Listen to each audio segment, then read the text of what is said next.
Antes llegaban los barcos de un sitio a otro de la dársena. Para ir a un barco a veces tenías que saltar 8 barcos. 1, 2, 3, 4, 5, 6, 7 y 8, y el tuyo estaba el octavo. Amarró abarrolado, que se dice que es cuando amarran de costado. Y estaba todo el puerto abarrotado. El trabajo de la pescadería no paraba en todo el día, solamente después de comer a la tarde se paraba un rato. Los barcos empezaban la descarga a las 3, 4 de la mañana.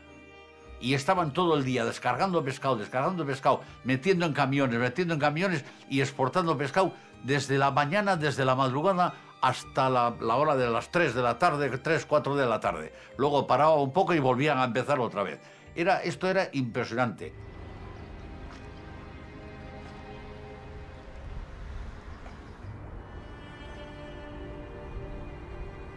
Imagínate 100 barcos de pesca de bacalao, 90 y tantos, en el puerto, más 160 barcos que pescaban en aguas del Reino Unido, en Gran Sol, en la costa francesa. Pues había de pesqueros 250 pesqueros.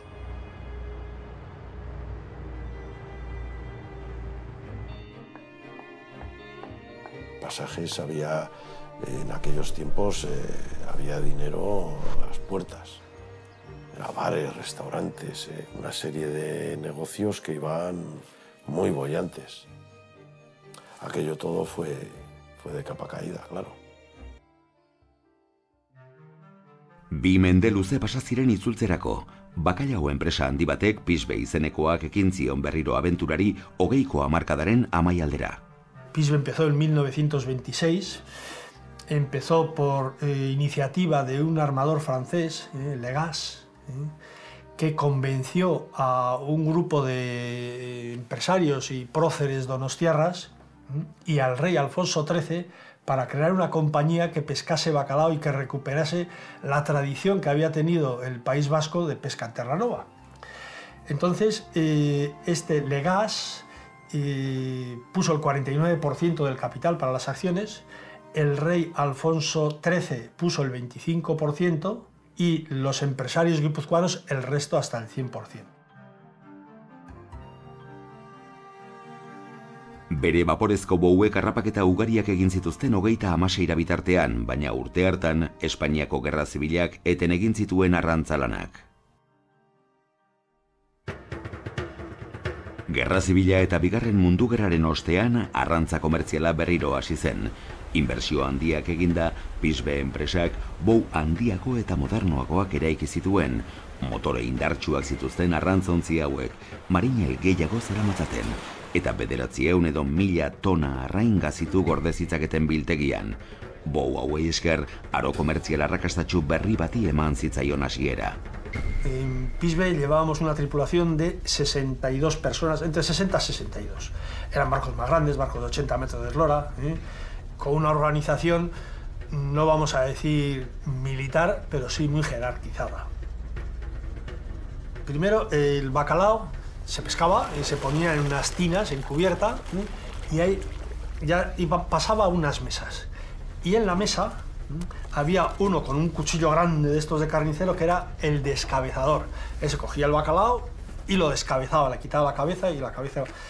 Entonces iba a una tina que circulaba agua y luego pasaba a otro tripulante que tenía un cuchillo ya más pequeño que era para abrir el bacalao, y abría el bacalao y le quitaba la espina y lo metía en una tina para lavarlo, y de ahí bajaba a la bodega donde se iba poniendo en capas y se echaba en cada capa sal para irlo salando.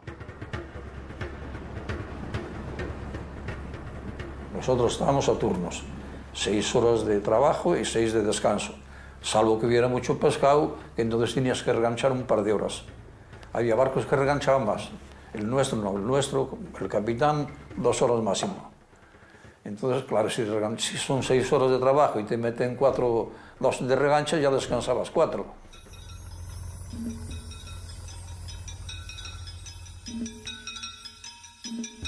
Sotoa gainezka itzultzen ziren bouak Pasaira zein Galiziako Ferrolera, Pisbek 2 lekuotan baitzeuzkan egoitzak. Kai hauetan lurreratzen zuten bacalao gazitua. Eran muelles propios, Es decir, tenían una concesión a perpetuidad.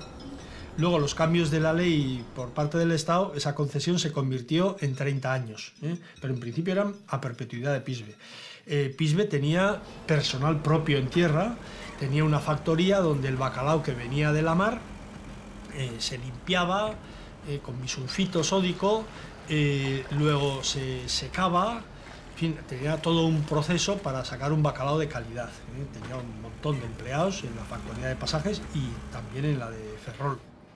Y luego había una red comercial que distribuía por toda España y por todo el mundo. Se vendía bacalao pues, en toda Sudamérica, en Brasil, a África se vendía mucho bacalao. Es decir, era una empresa muy bien organizada.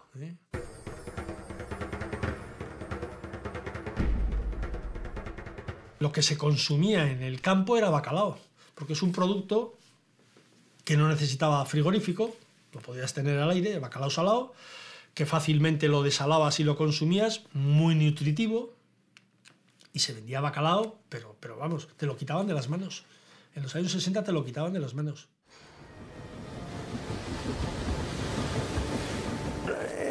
Quiero saber cuánto bacalao puedes derejollar. Yo qué sé, más o menos. Y un día me lo grabó, y me dijo él, mira, 32 o 33 por minuto. Coger un pescado y de un tajo abrirlo a lo largo de la espina y dejar la espina limpia, o sea, eso era muy difícil. O sea, y no es que dices, no, es que tienes que hacer unos pocos, no, es que tienes que hacer 15 al minuto. Entonces, claro, tienes que estar y no fallar.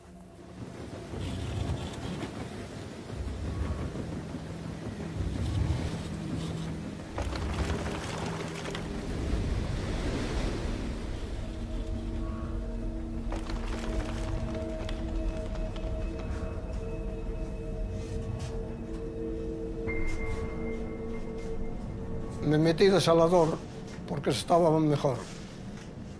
Andabas al frío, no a los golpes de mar y todo eso. Estabas al abrigo.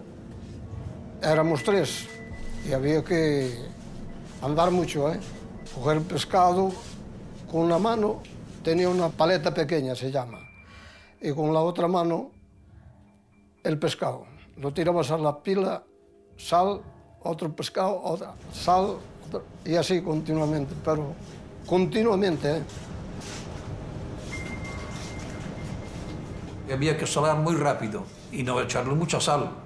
Entonces, si le echabas mucha sal, cargabas de sal. Si le echabas poca sal, el pescado se ponía dulce. Y los saladores eran un trabajo muy exquisito. O sea, que era muy fino, tenía que ser muy hábiles, salando.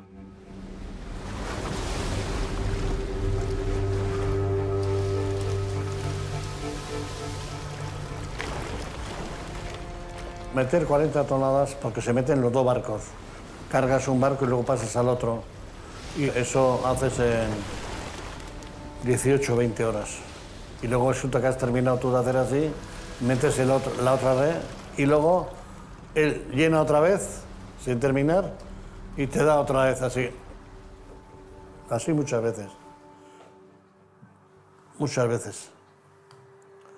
Y allí no valen quejas, Allí no vale...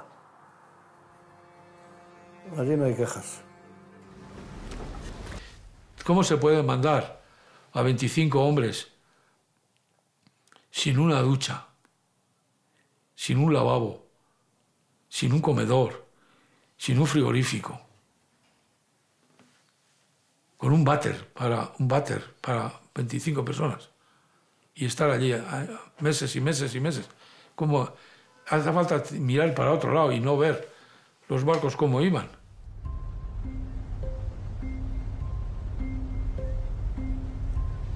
Con el egoísmo de los armadores, sacaron el rancho que se llama Rancho a Popa y allí pusieron para el bacalao, para traer más bacalao, que había que traer con cestos desde delante, desde proa, y nos pusieron en un sitio cuadrado, todos juntos, allí no había sitio ni para moverse, no teníamos comedor, Había que comer normalmente en los pasillos, cada uno con su plato, no había.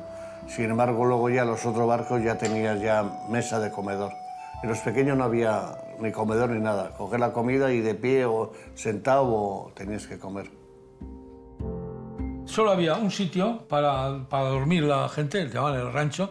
Ahí dormían 15 o 16 o 18 personas, todos en catres, en filas de A3, como en Auschwitz y compañía, igual. Y de comida muy flojo. No había frigorífico, no había para hacer agua dulce. Te mandaban 24 toneladas para todo el viaje, entonces te racionaban el agua.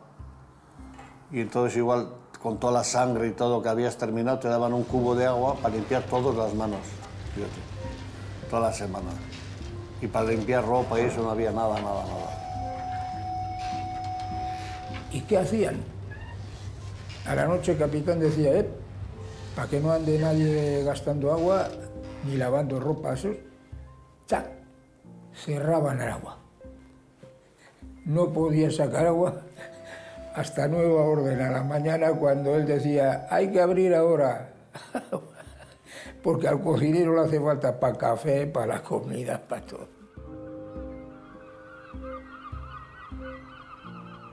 El agua era una cosa que si se te acababa el agua, tenías que ir para puerto. O sea, por ejemplo, en la cocina se utilizaba agua salada para cocinar. Para hacer el pan, el agua salada tiene la cantidad idónea de sal. Haces un potaje con agua salada, no le echas sal y ya está. Y todo muy bien.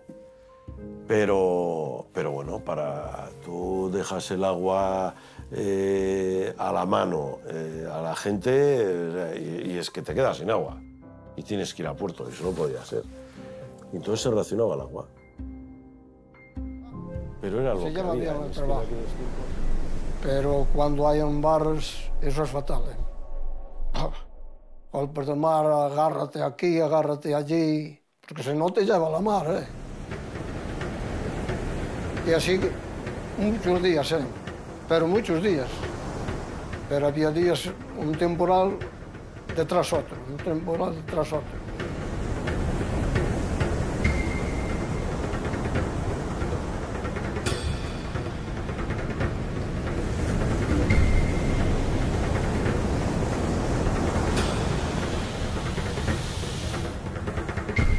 Teníamos que estar en el puente, los capitanes y los patrones, solos en el puente, horas muertas, teniendo el barco pro a la mar, con todo cuidado, para que no entrase un golpe de mar y se llevase ahí a media tripulación al agua, como ocurrió.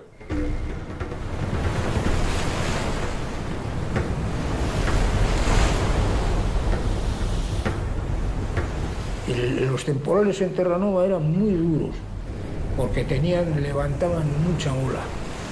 Porque los barcos, ya sabes lo que ocurre, para andar pescando van siempre a donde hay menos profundidad, porque el pescado va al fondo a comer algo en la piedra.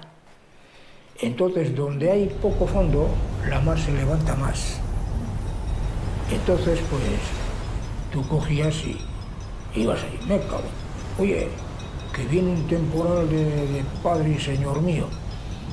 Entonces iban a buscar los capitanes, bueno, vamos a coger más fondo. Y entonces nos marchábamos a más fondo. Y eso le llamaban hacer capear. Capear, taca, taca, taca, taca. Máquina poco a poco. A nosotros nos tiene destrozados cristales del puente.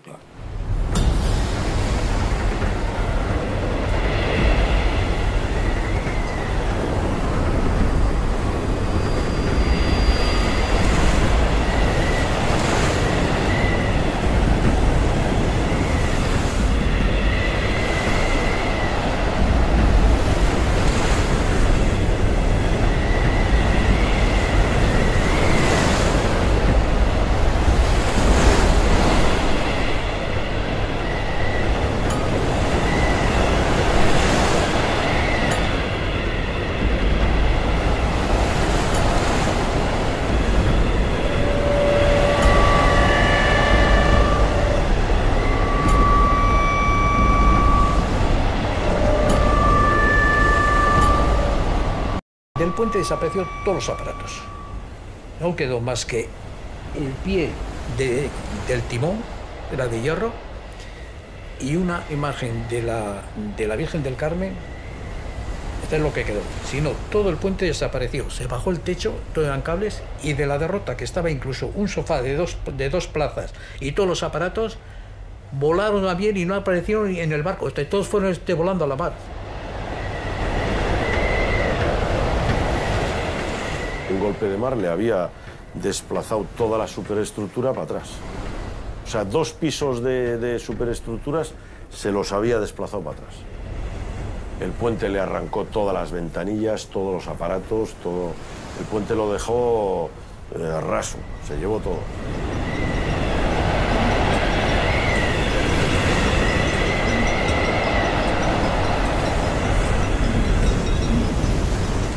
Lo que tienes que hacer es lo primero es sujetarte. Y si es un temporal que estás a la capa, normalmente pues estás o capeando el temporal que es pro a la mar, entonces sí pega, ¿no? Porque estás todo arriba y está abajo, y si pones en popa, que se llama correr el temporal, pues entonces el barco ni se mueve. Pero si estás trabajando, como tú lo que tienes que mirar es el fondo que tienes que recorrer, y si el viento o la mar le viene de estribor, pues hay que aguantar. Si estás 8 horas de arrastre o lo que sea, estás 8 horas así, dando vueltas. Y cuando vas a dormir, pues tienes en el catre, tienes una bandeja, una especie de pana, es una bandeja, y enganchas esto boca abajo con una pierna en el mamparo y con la otra pierna ahí como si fuera esparanchado, y eso. Que no es el primero que ha salido disparado del catre y se ha caído al suelo.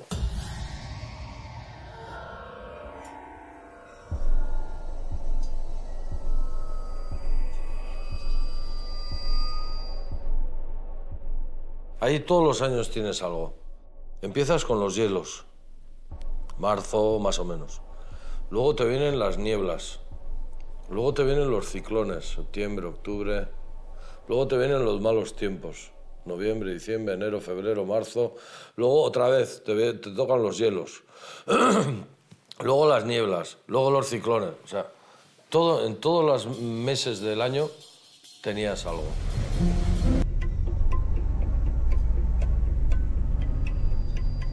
Hemos tenido temperaturas 12 bajo cero, 18 bajo cero. Frío. El pescado, tú con los pies ahí metidos con el agua que tenía congelado y todo, en el fango ahí en medio del pescado.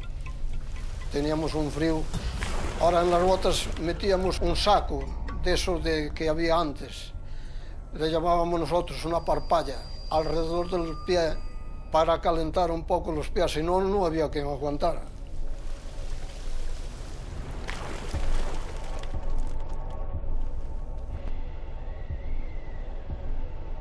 Llegaba el pescado a bordo del barco y está, no mucho, si fuera media hora, no llegaba a media hora.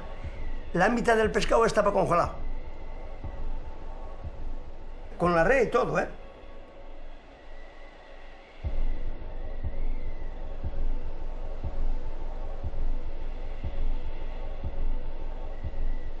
Cuando tienes frío que estás viendo que ya no lo notas, entonces te sacudes y te vuelve, sí. También te diga cuando se te calientan que no...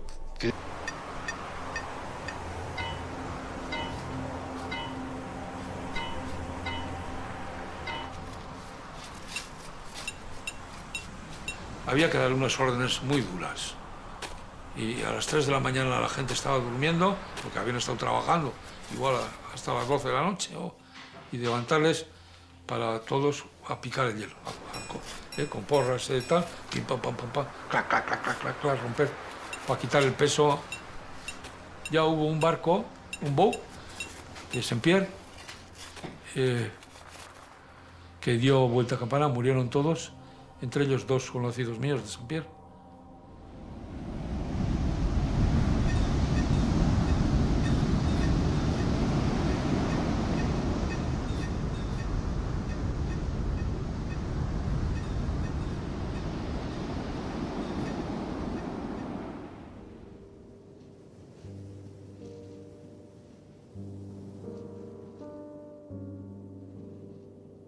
Hubo años de más de 7 accidentes mortales. Las condiciones de trabajo eran muy duras y los descansos eran pequeños. Toda la gente trabajaba en condiciones ínfimas. Porque esta gente era allí enterrada, allí en el cementerio de Saint-Pierre. Pero a raíz del año 71 ya se comenzó a forjar la idea de repatriar a todo aquel que muriera allí, que viniera para España.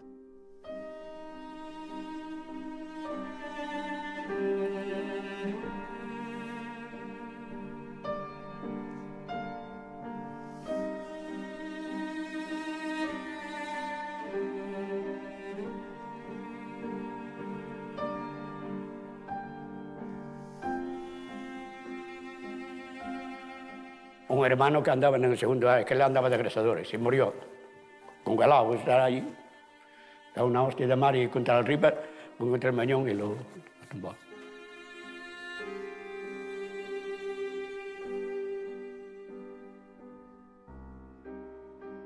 Hubo una pareja aquí que en el año, no, creo que 3 o 4 se murieron, una que era de Galicia pero andaba aquí. Y el año que dejé yo el Heizquiver, se desapareció el salador, un tal Ramón, de solterón, de Espetarrevía. Salió de la bodega eso, fue para cubierta, a la mañana a buscar, no estaba. No sabe si se cayó, si se tiró. De eso sí, hubo accidentes siempre hay.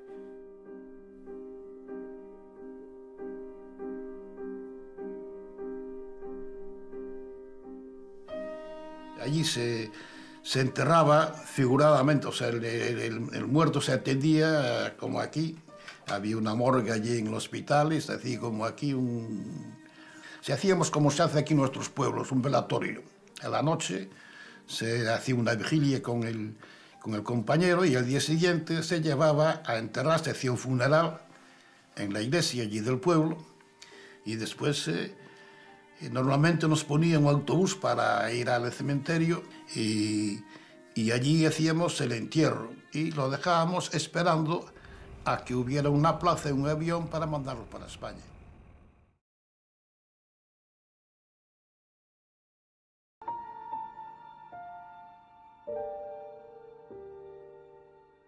Querida esposa, he recibido tu cariñosa carta.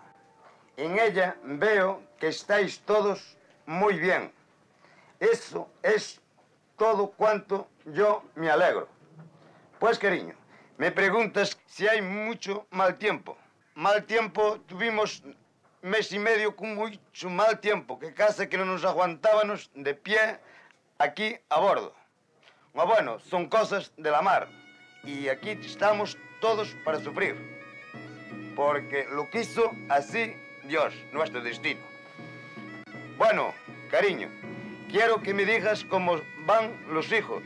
Si José Ramón ha pasado el libro y más las otras cómo están.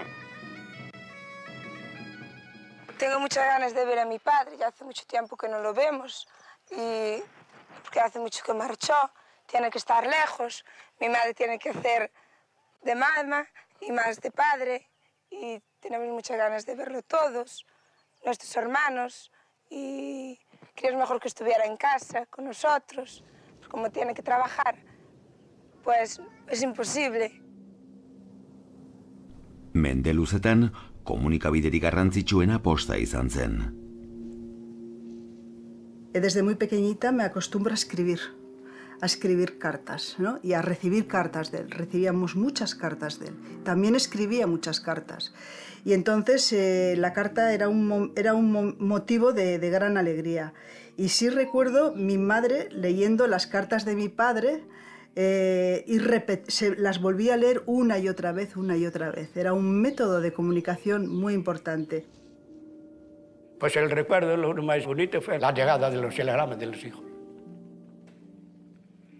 Que estaba bien.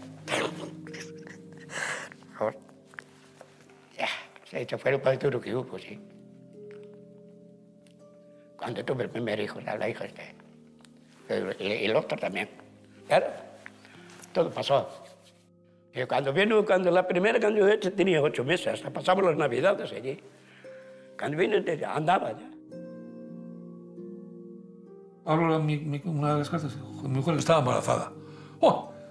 Me empecé a dar saltos y el timonel, que estaba en el timón, porque solo hicimos entre el timonel y yo, los dos más durmiendo, y el de la máquina. Dice, ¿qué le pasa? ¿Qué pasa? ¿Qué va a ser padre? El tío me miró diciendo, oh, este tío está, qué alegría, qué cosa, ¿no? Sí. Y luego le conocí con 3 meses, a mi hija mayor. Sí, y a la pequeña con 2. Sí tengo un recuerdo muy, muy antiguo, de ser muy, muy pequeñita, de ir con mi madre al muelle de la mano y entonces yo decirle a mi madre, ¿quién es papá? Y ella decirme, mira el puente y ese señor que tiene gafas, ese es tu padre. O sea, yo no lo recordaba. O sea, yo le tenía que preguntar. Y venir para casa era una, bueno, como dicen ahora, un verdadero orgasmo de satisfacción.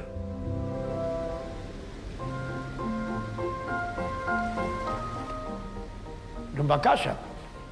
Cambia todo como de la noche al día. Ya no hay peleas, no hay bronca, no hay nada. Todo el mundo contento. Perdone, y le da casa a llegar bien. Y le está, venga a hacer fiesta. Arrancamos para España, fiesta, una fiesta general, esto sí. Y, venga, cada uno pone lo que quiere. A ver, como cocinero, tienes coñac, pon coñac. Se emborrachaban allí y nada. Era fiesta.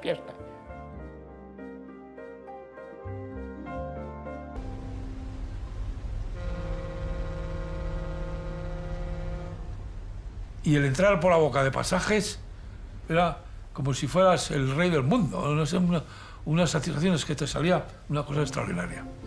Y la alegría de venir a casa y esto, es que era terrible.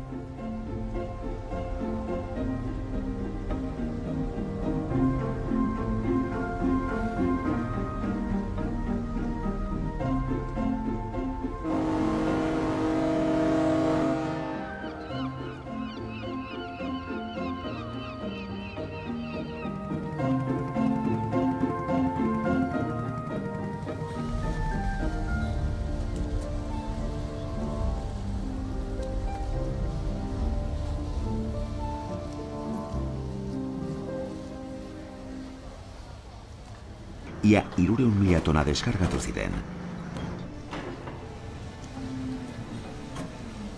Guztiaren prozesaketan jarduten zuten gero besteak beste Pisbe, Meipi, Pepsa edota Kopiba bezalako konpainia handiek kontratatutako hainbat gizon emakumeek.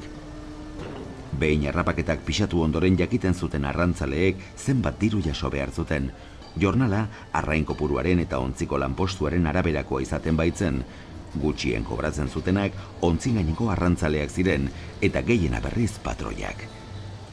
Inolaz ere, ordaina ona izaten zen, soroan lanean jardunda jasotzen zena baino hobea. Yo la primera campaña que he hecho en Terranova, de 3 meses gané 107.000 pelas. Teníamos un piso también hipotecado, la caja de ahorros. Y digamos 80.000, llegamos a tierra, encima de la cama, el dinero, ¿cuánto era? 107.000. Aparte 80, la caja de Rospaga, claro, y llegaba para comer, claro. Pues eso no llega, ¿no? Eso no llega ni para tabaco, ¿no? Pero se vivía bien. Una manera de que hay un... Se vivía bien. Una manera de... Dinero.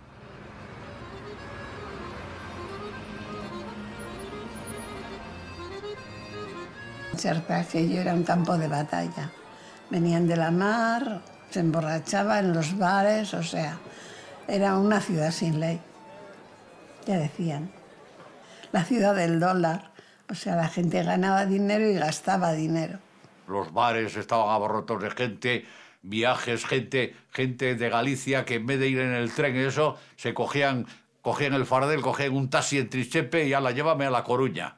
Y le iba el taxi y los llevaban los llevaban a La Coruña con fardel y todo.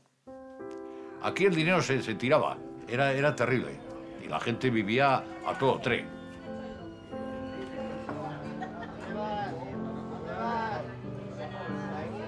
La economía era desmesurada, o sea, a ver si me entiendes. Tú ten en cuenta que estás hablando de gente que está 4 meses en la mar, hablo de mis comienzos, y va a estar en casa una semana, 8 o 10 días. Entonces, en esos 8 o 10 días tiene que recuperar todo lo que ha estado en la mar 4 meses. O sea, no ha ido con su mujer a un restaurante, no ha ido a ningún sitio, no ha ido con sus hijos. Entonces, esos 7 o 8 días echa la casa por la ventana.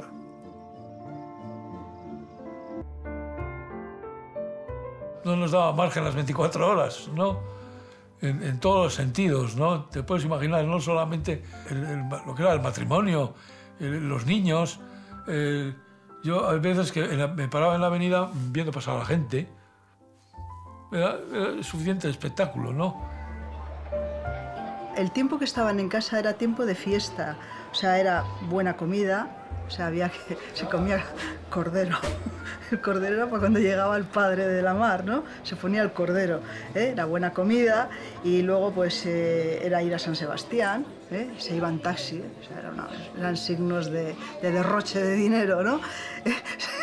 Se iba a San Sebastián, bueno, pues al cine, y bueno, pues eso era como una fiesta, el tiempo en casa era tiempo de fiesta y regalos.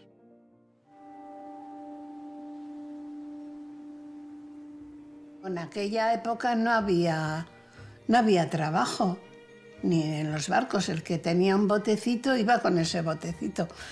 Pero, por ejemplo, mi madre era de Carreira, un pueblo también de la provincia de La Coruña, o sea, cerquita de Corruedo. Y los familiares de ella solían venir, por ejemplo, pues a hacer unas campañas por ganarse un dinero para luego ir subsistiendo en Galicia. O sea, se echaban aquí una campaña y ganaban un dinero para luego poder en su pueblo resistir hasta el año siguiente o 2 años.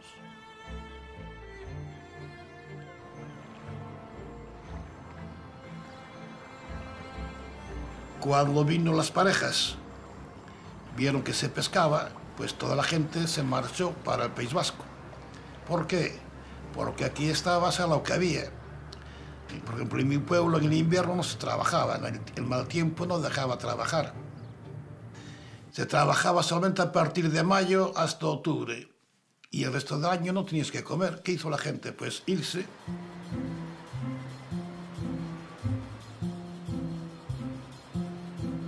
Kaiaren ondo-ondoan dagoen Trintxerpeko auzoari Galiziako 5. probintzia ere deitu ohi zitzaion, handik etorri eta bertan errotutakoak oso ugari bai ziren. Y entonces los armadores de aquí, como veían que era un negocio que era rentable y próspero, empezaron a traer marineros de Galicia, porque eran los que estaban acostumbrados a andar en barcos a la mar.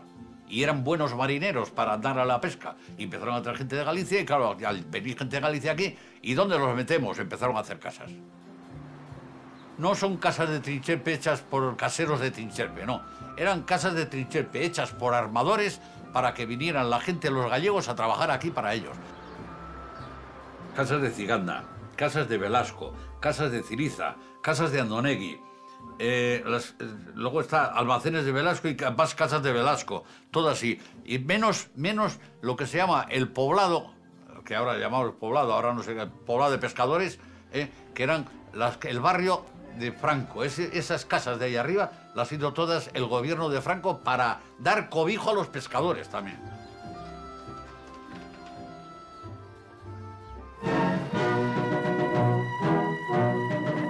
En Pasajes de San Pedro se ha construido el poblado pesquero Francisco Franco, que consta de 212 viviendas edificadas por el Instituto Social de la Marina a través de la dirección del Instituto Nacional de dicha especialidad. Esta nueva obra del régimen se debe a la iniciativa del Generalísimo, que en todo momento se preocupa muy en especial por el bienestar de los productores. Su Excelencia el Jefe del Estado asiste al acto de la inauguración y bendición de las viviendas y pronuncia un discurso en el que alude a la tarea del régimen nacional y a su afán de dotar de viviendas dignas a los pescadores, proporcionándoles hogares alegres y tranquilos. Sí se notó, sobre todo a finales de los años 60 y primeros 70, que no éramos competitivos en pesca. Barcos con arrastre por popa, con máquinas ya de 2.500 caballos, y tú ibas con 1.000, 1.100, y claro, con un poco de mala mar, el de arrastre por popa puede pescar con muy mala mar. El que arrastra por costado, la maniobra con mala mar es muy complicada y muy peligrosa, y tenías que ponerte a la capa y el otro pescando. Es decir, pescabas menos. Y por eso los dos últimos barcos se hicieron con de arrastre por popa, pero no dieron resultado. Entonces ya, adiós.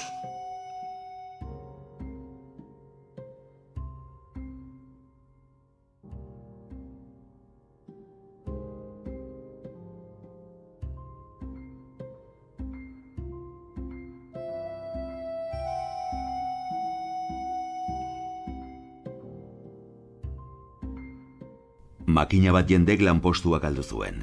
Lantegi eta biltegi handiak itxi egin ziren. Pisberen porrota, etorriko zenaren aurrerapena baino etzen izan. Robar. Había que meterse dentro de las 7 millas. Había que meterse y no había que meterse. Había que meterse por la sencilla razón que queríamos terminar pronto y coger mucho, y porque se han hecho viajes con más dinero trabajando fuera de las 200 millas. Pero claro, la ambición mata al obrero, ¿no? Que coger y pues se fue.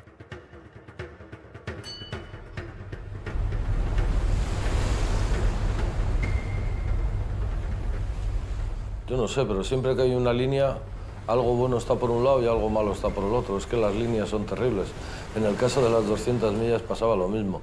O sea, el ir trabajando fuera de las 200 millas pegado a la línea era igual tener un lance ridículo. Meterte, nada, no te voy a decir ni una milla dentro, y era sacar un lance terrible. Entonces había que jugársela. Algunos se la jugaban más, otros se la jugaban menos, pero había que meterse, sí, y se metían.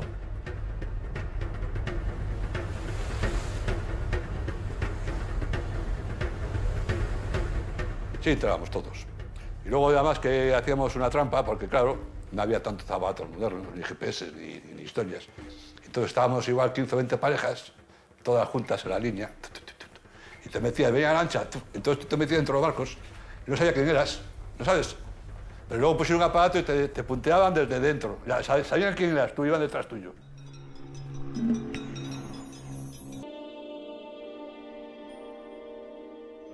Por ser miembro de la Unión Europea, tuvimos que demostrar que se había pescado en aquellos mares. Yo creo que les mandé datos de barcos de Pisbe que habían estado pescando allí.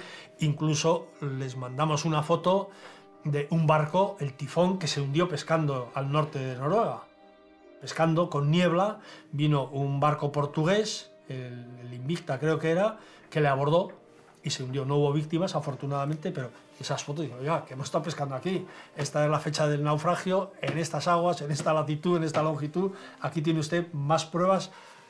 Y mandamos diarios de navegación de aquella época para que se reconociese que España había pescado allí. En Noruega yo empecé en el 78, la primera vez que fui. No estaba muy bien el caladero, no se pescaba mucho. Yo recuerdo 6 meses, 800 toneladas, cosas así, mareas así de ese pelo.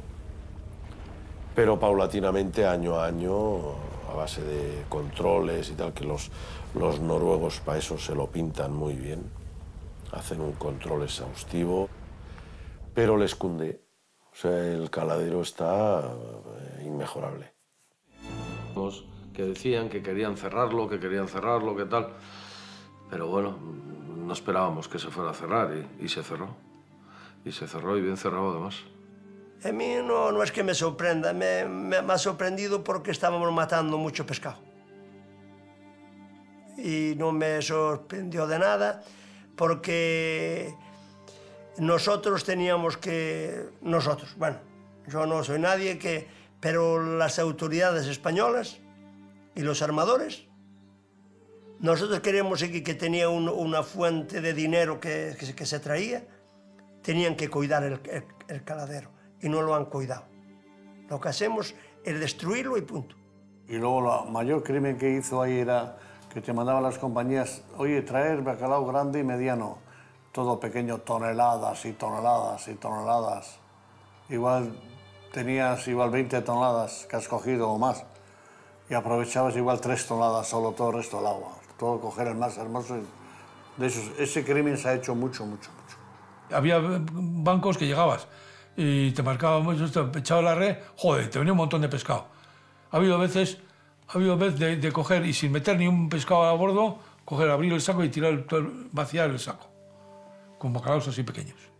No había las redes de selección, o sea, la rejilla de selección que hay ahora, no había los métodos que hay ahora. Tirar toneladas, eso sí. Toneladas, tiraban miles de toneladas durante el año al agua.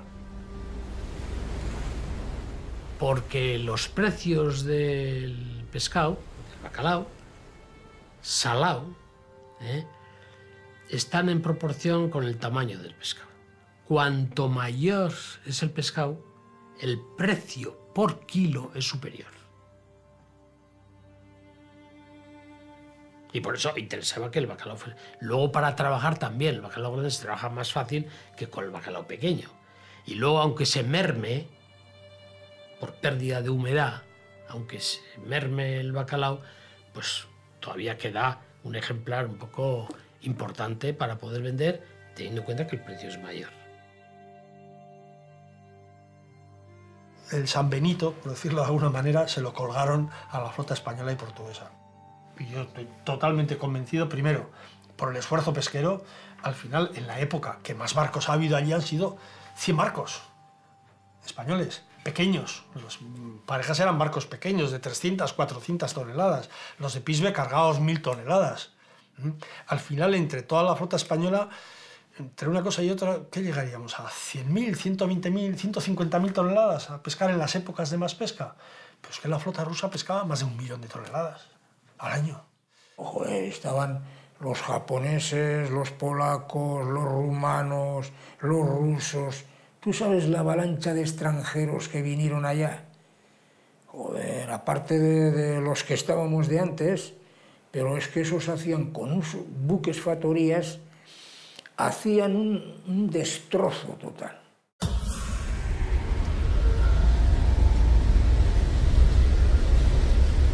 Nosotros, no digo que no, hemos estropeado bacalao, pero esos más, mucho más, porque hacían todo, factoría, hacían harina, con el bacalao pequeño no importa, adentro, y se metían por las zonas donde estaba criadero.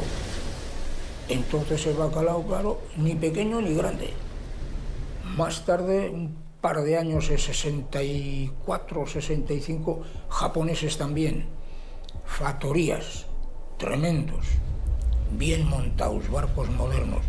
Fíjate, modernos hasta qué punto que, claro, no me extraña que Fisherías Canadiense se ha quejado, porque metían televisión dentro de la red. Según iba viendo el pescado capitán, levanta red, y levantaban un poco la red y cogía aquel pescado que iba por arriba. Que iba pescado, iba muchas brazas fondo, aparejo abajo. Gaur egun 25 urte pasa ondoren, bakalauaren arrantza eteteak indarrean darrai eta ez dago inolako ziurtasunik bakalaua suspertzen ari denik.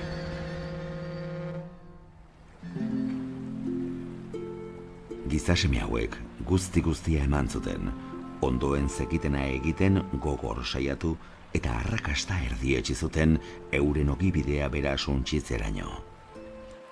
Fue la muerte de una aventura que había empezado en el siglo XV, que iban a pescar bacalao. Con el Tratado de Utrecht quedó paralizada hasta el siglo XVIII. Una reiniciación en el siglo XX, en 1926, con un gran auge en los años 50. Y fue la muerte. Fue una época que ya ha pasado.